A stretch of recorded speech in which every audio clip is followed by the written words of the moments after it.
आप देख रहे हैं धमतरी एक्सप्रेस टीवी। मैं हूं रंजीत छाबड़ा। आइए चलते हैं क्षेत्र की छोटी बड़ी खबरों की ओर।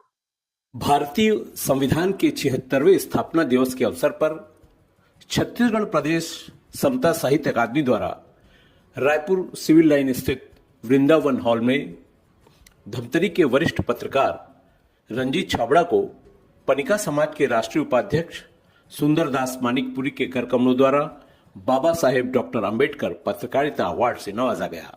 इस अवसर पर साहित्य अकादमी परिषद अध्यक्ष शशांक शर्मा, रायपुर कमिश्नर महादेव कांवरे, हाईकोर्ट अधिवक्ता चितरंजन पटेल, प्रगतिशील कृषक राजा राम त्रिपाठी और आकाशवाणी मुंबई से HR पाटले तथा छत्तीसगढ़ संस्कृति विभाग के कार्यक्रम अधिकारी राकेश तिवारी विशेष रूप से उपस्थित रहे। समता साहित्य अकादमी के प्रदेशाध्यक्ष GR बंजारे ज्वाला एवं संरक्षक सुशीला देवी वाल्मीकि ने इस अवसर पर विभिन्न क्षेत्रों में योगदान के लिए अनेक हस्तियों को सम्मानित किया। प्रदेश भर से पहुंचे सैकड़ों लोग इन क्षणों के साक्षी बने।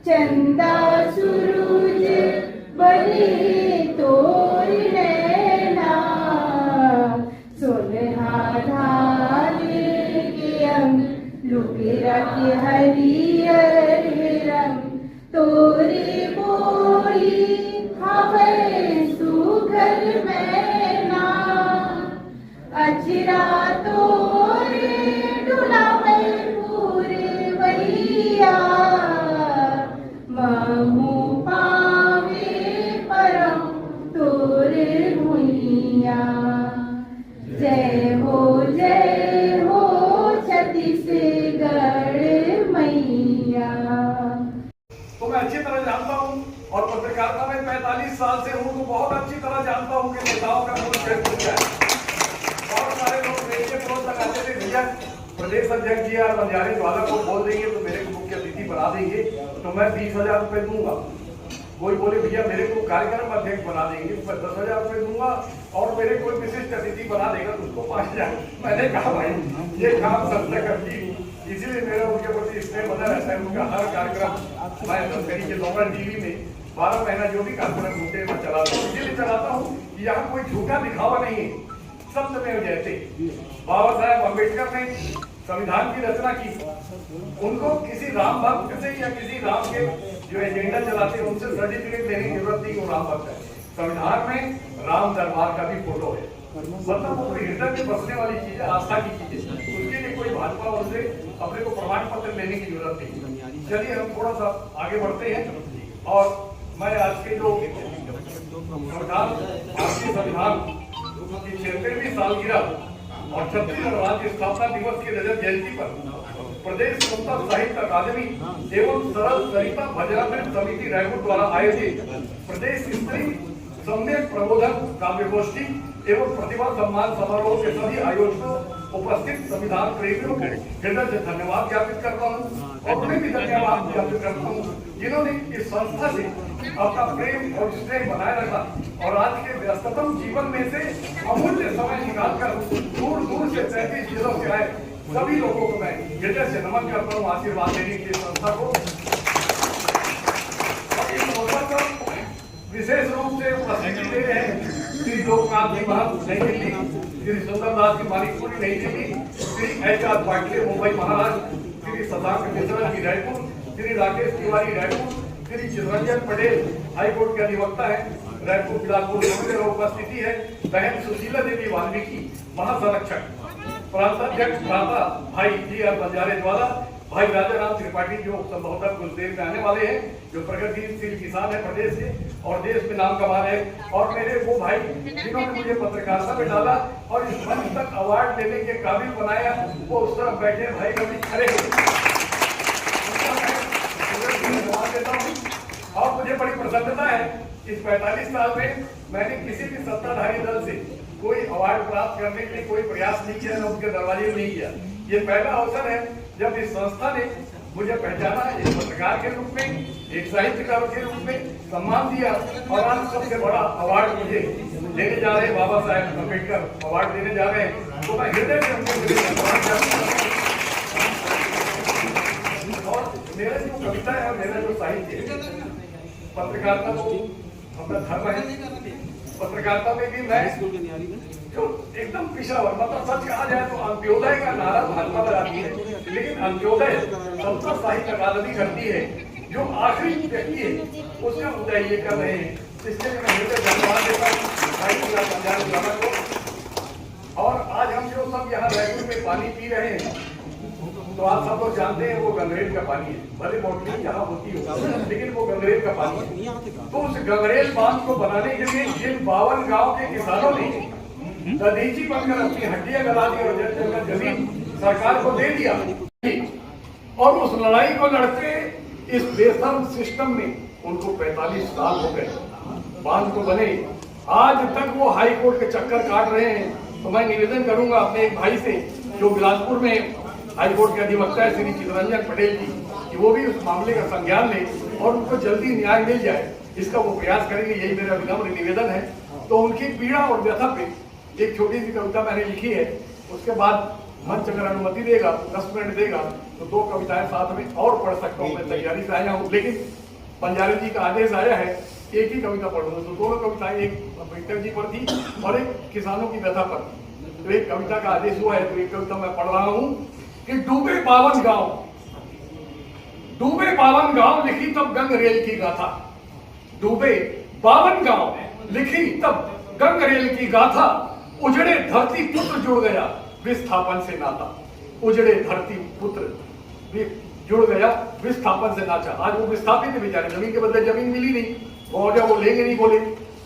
तो छत्तीसगढ़िया हर किसान रहता है ठगा ठगा सा। छत्तीसगढ़िया हर किसान रहता है ठगा ठगा सा। धान कटोरे में से चावल कौन चुरा ले जाता, डूबे 52 गांव लिखी तब गंगरेल की गाथा।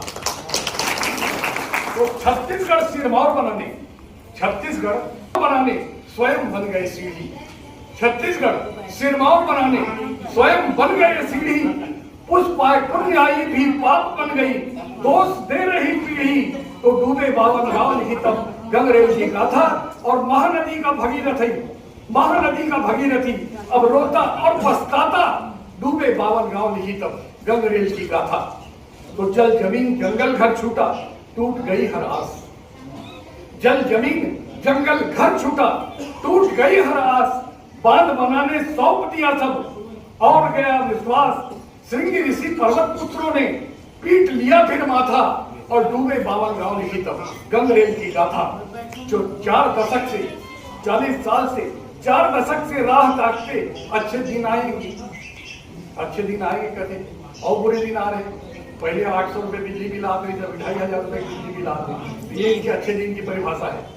तो 4 दशक से राह ताकते, अच्छे दिन आएंगे। किस्मत चमकेगी किसान की, बच्चे पढ़ पाएंगे। वादे सारे झूठे निकले, न्याय नहीं मिल पाता, और डूबे 52 गांव लिखी तब गंगरेल की गाथा। तो पुरखौती घर बार अंतिम है, पुरखौती घर बार छिन गया, गांव समोचा डूबा। पूरे 52 गांव डूब गए गंगरेल में। ऊंचे पहले मां अंगारमोती भी से जो धीरेन्द्र शास्त्री जी दर्शन करे छत्तीसगढ़ आते, वो परमानेंट पक्का आते अंगारमोती दाई का ना। वो पहले चवर गांव में गंगरेल के माता फिर डाल दाई अंगारमोती दाई गंगरेल बांध के किनारे में। तो पुरखौती घर बार छिन गया, गांव समूचा डूबा। सह न सका जो दुख पहाड़ सा, गंगरेल में कूदा। तो तोड़ लिया अपनी सांसों का जीवन से ही नाता, और डूबे 52 गांव लिखी तब गंगरेल की गाथा। उजड़े धरती को जोड़ गया। और जैसा आदेश होगा बहुत प्रमुख कविताएं लिखी। औकत का दिन पड़हीन रहना, औकत का दिन पड़हीन रहना। बाग बगीचा औ फूलवारी, बाग बगीचा औ फूलवारी, छूट गेर जामो संगी संगवारी, छूट गेर जामो संगी संगवारी, छूट गेर हरियार डारा परवना, छूट गेर हरियार डारा परवना, औकत का दिन पड़हीन रहना। है क्या मानिकपुरी जी, आप जिला अध्यक्ष मानिकपुरी पत्रिका समाज के जिला अध्यक्ष हैं, जिला दुर्ग से रहेंगे, सहयोग करेंगे, बार बार ना बोलना पड़े, आप सभी कोई समझदार हैं। सबसे सम्मानित हो रहे हैं माननीय महंत मानिकपुरी जी, महंती एवं रचनाकार हैं, हिंदनगर रिसाली भिलाई जिला दुर्ग।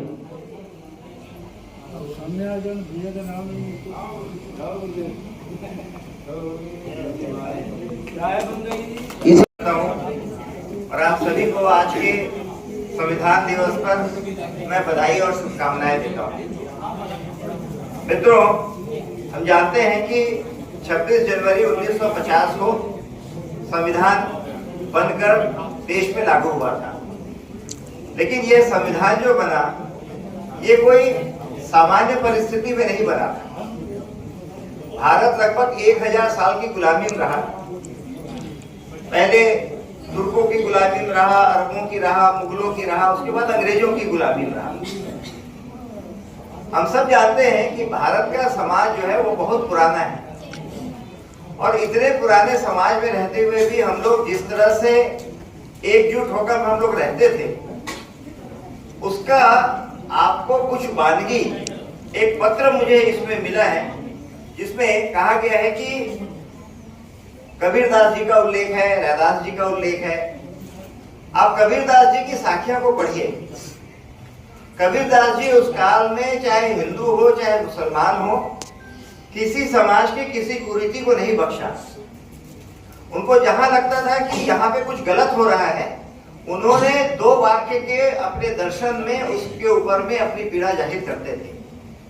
उसी प्रकार संत रविदास जी ने जो कविताएं लिखी है भक्ति की, आप उनके पुस्तकों को अगर आप बहुत ध्यान से पढ़ेंगे तो हमको लगता है कि जो समाज के अंदर में बहुत सारी कुरीतियां और विकृतियां आई, उसको इनके साहित्य को पढ़कर लगता है कि 16वीं-17वीं शताब्दी तक ये समस्या नहीं थी। कबीरदास जी ने कहीं पर भी समाज के अंदर में भेदभाव का बहुत ज्यादा उल्लेख नहीं किया है। रैदास जी ने अपनी तमाम कविताओं में, क्योंकि मैंने उनके 2 साहित्यों का अध्ययन किया है, कबीरदास जी के दोनों खंडों की साखियों का अध्ययन किया है, मैंने कबीरदास जी के ऊपर कुछ लिखा भी है अपने उसमें, तो मैं हर कुरीति पर मैंने उनके विचार सुने, पढ़े, लेकिन मैंने कभी समाज के अंदर में कोई ऊंचा कोई नीचा होता था, इसका बहुत ज्यादा उल्लेख उसमें नहीं मिलता है। इसका मतलब है कि ये जो ऊंच नीच की विकृति आई है, ये हमारे देश में अंग्रेजों की आने के बाद आई है, क्योंकि अंग्रेजों ने प्रशासन के लिए एक अलग वर्ग खड़ा किया और बाकी सबको उनके अधीन कर दिया, और उसके बाद देश में बहुत सारी समस्याएं खड़ी हुई। किसी भी समाज में मनुष्य के बीच में कोई भेदभाव नहीं हो सकता, क्योंकि सबका खून का रंग एक है, उसका ब्लड ग्रुप अलग हो सकता है लेकिन रंग सबका एक है। और इसी को अपने पूज्यनी संत गुरु घासीदास जी बाबा ने कहा था कि मन के एक समान। वो मन के एक समान उस रक्त के कारण है। तो हमने 1000 साल की गुलामी के संघर्ष किया, अंग्रेजों के खिलाफ 150 साल का बहुत बड़ा संघर्ष रहा, सैकड़ों हजारों लाखों लोगों ने अपनी कुर्बानियां दी। और उसके बाद जब देश आजाद हुआ तो हमने कहा कि हमारे देश का एक ऐसा संविधान होना चाहिए जिसमें ये मन के एक बराबर का नारा उस राजनीतिक साहित्य में हो, और इसकी जिम्मेदारी दी गई ड्राफ्ट बनाने की डॉक्टर भीमराव अंबेडकर जी। मित्रों, हम लोग डॉक्टर अंबेडकर के बारे में जब भी बात करते हैं तो हम उनके इतने विराट व्यक्तित्व को केवल राजनीति के एक बहुत छोटे से दायरे में सीमित करके रख देते हैं। कुछ बहुत सारे लेख भी मैं पढ़ता हूँ। अभी भी आप लोगों की जो 2 पत्रिका दी गई है उसमें मैं कुछ लेख पढ़ रहा था। डॉक्टर अंबेडकर का जीवन और उनका व्यक्तित्व जो है वो केवल राजनीतिक और संविधान बनाने से मुझे लगता है कहीं बहुत बड़ा है। में 41 साल में ऐसा करवट लिया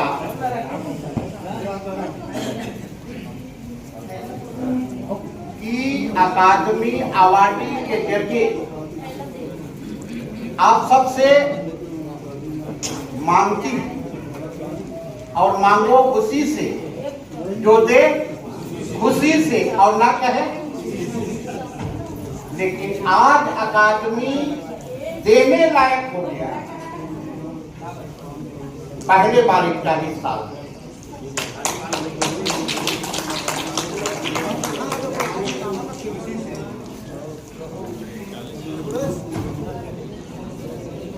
और पत्रकारिता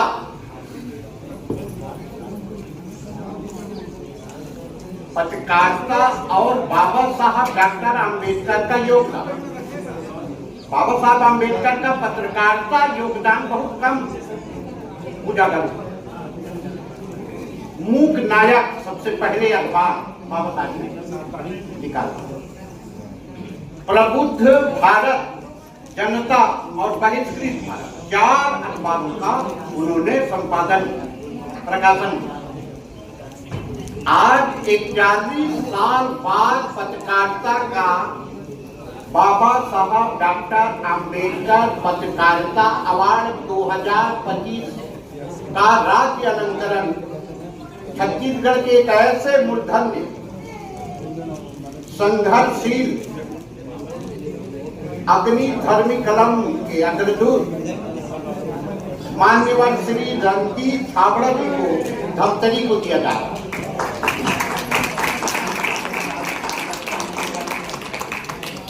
और बाकी आप सबको अवार्ड और मोमेंटो साल तो मिला ही है, लेकिन इस अलंकरण के साथ अकादमी ने आप सबके सहयोग आशीर्वाद से नगद 5000 का प्रोत्साहन सम्मान राशि भी प्रदान किया।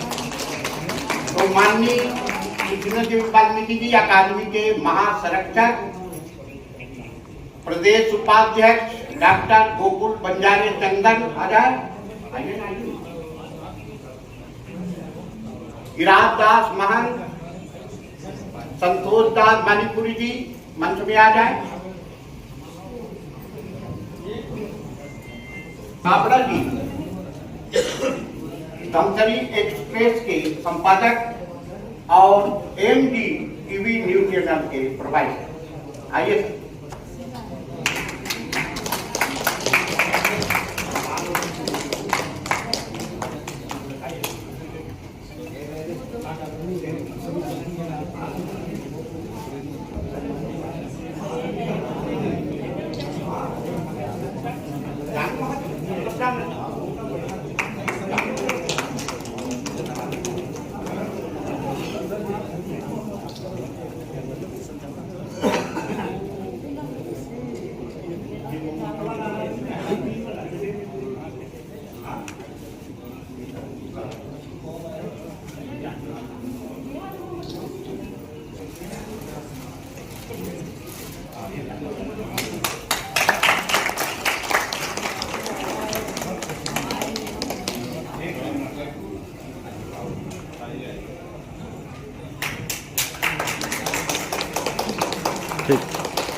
दादा आज आपका सम्मान हुआ है, बताएंगे किस चीज़ को लेकर सम्मान हुआ है और क्या कहना चाहेंगे? समता साहित्य अकादमी पूरे प्रदेश स्तर का संगठन है। आज इसकी जो ज्वाला है वो बंजारे जी की ज्वाला के साथ प्रज्वलित हुई है और पूरे प्रदेश में इसका नाम हो रहा है। ये पहला ऐसा संगठन है जिसको आप 100% गैर राजनीतिक संगठन बोल सकते हैं, जो बिल्कुल राजनीतिक प्रदूषण अपने कार्यक्रमों में होने नहीं देते। ये अपने आप में एक बहुत बड़ी मिसाल है और ऐसे संगठन के हाथों से सम्मानित होकर निसंदेह आज मैं खुशी के साथ ही बड़े गर्व का अनुभव कर रहा हूँ। हम चाहते हैं सबसे पहले अपना शुभ नाम बताइए। जी नमस्कार, मेरा नाम है मानसी चोपकर और मैं राजिम से हूँ। जी, आज आप समता साहित्य अकादमी के इस प्रदेश स्तरीय कार्यक्रम में आई हैं, जिसमें देश के नामचीन पदाधिकारी भी इनको उत्साहित करने के लिए पहुँचे हैं। इस पूरी संस्था के काम को कैसा देखते हैं? बहुत अच्छा रहा और मैं धमतरी भी गई थी समता साहित्य के जो वहाँ भी सम्मान समारोह हुआ था और वहाँ भी मैंने देखा कि बहुत ही अच्छे से सिंपल तरीके से कार्यक्रम संपन्न हुआ और यहाँ भी वैसा ही था। स्वीट एंड शॉर्ट में कार्यक्रम स्टार्ट हुआ और बहुत अच्छा कार्यक्रम अभी चल रहा है और बहुत अच्छा लग रहा है कि ऐसे सम्मान हमको प्राप्त हो रहा है, जैसे सामाजिक सेवा और जो कलाकार हैं उनको आगे बढ़ने में प्रोत्साहित कर रहे हैं सामाजिक सेवा और ये सम्मान देके, तो बहुत अच्छा लगा और अच्छा एक्सपीरियंस था यहाँ आके। क्या नाम आपके? मोर नाम ही मूंगा धीवर। जी, कहाँ के रहने वाली हो आप? मैं नगर पंचायत खरोरा की रहने वाली हूँ। नगर पंचायत खरोरा। ये पंडवानी के जो गायन है, विधा है, ये क्या पहले जो पंडवानी गायिका रही पद्मश्री ओकल प्रभावित होकर चालू करे हो या के बचपन से ही आप लय रहा? नहीं, मैं तो अभी 2 साल हुए हैं कि तीजन बाई की जो पंडवानी है ना, मोबाइल में सुन सुन के ये सीखे। तो ये तो रायपुर में तो राजधानी में आप आ गए हो, छत्तीसगढ़ के। हाँ। एक अलावा और कौन कौन से शहर में आप जा चुके हो, पंडवानी की प्रस्तुति दे चुके हो? मैं बिलासपुर में भी चल रही हूँ, आई थी झलक पिथौड़ा वाला, वहाँ भी चल रही हूँ। हाँ जी, ये सब जन कहा थी ने तीजन बाई तो अब अपन सेवा कर डारी। हाँ। उम्र भी हो गए है ना। अब ये पंडवानी नंदाजा ही ऐसे कहा थी ने, लेकिन इतना कठिन विधा ला आप पसंद करे और आगे बढ़ाए पर अपन जीवन में लगाए हो। हाँ। तो क्या सोच के लगाए? क्योंकि हमारा लोग संस्कृति कला है ना, वो उभरा है कि दबे मत ऐसे करके मैं ना ये लोक संस्कृति कला ये पंडवानी ला मैं चालू करे हूँ। ये राज्य में बड़े बड़े लोक कला के कार्यक्रम होते। हाँ। वो में आपला अवसर दे ही नहीं मिले, ही नहीं मिले। अभी तो नहीं मिले सर, लेकिन आपकी कोशिश रही। कोशिश है। हाँ। बड़ी जो संस्थाएं हैं बताती हैं कि बिना पैसे के, बिना नेताओं को बुलाए, बड़ी कुर्सियां दिए लोग कोई कार्यक्रम नहीं कर सकते, लेकिन समता साहित्य अकादमी ने ये अपने कार्यक्रमों के माध्यम से, चाहे वो प्रतिभा सम्मान हो, चाहे साहित्यिक क्षेत्र का कार्यक्रम हो, चाहे सांस्कृतिक क्षेत्र का हो, उन्होंने ये सिद्ध कर दिया है कि बिना राजनीतिक प्रदूषण के भी संस्थाएं सफल हो सकती हैं। तो कैसे देखती हैं इनके काम को आप? ये सामाजिक तौर पर किया जाता है, जो रहते हैं साहित्य वाले और जितने भी कलाकार हैं सभी उसके विषय के, तो उनको सम्मान के लिए किया जाता है। तो यहाँ राजनीति के लिए कोई वो नहीं है कि कोई नेता आ रहे हैं तो उसके लिए करेंगे। ये सामाजिक तौर पे। आपका शुभ नाम? मेरा नाम निधि चोपकर है।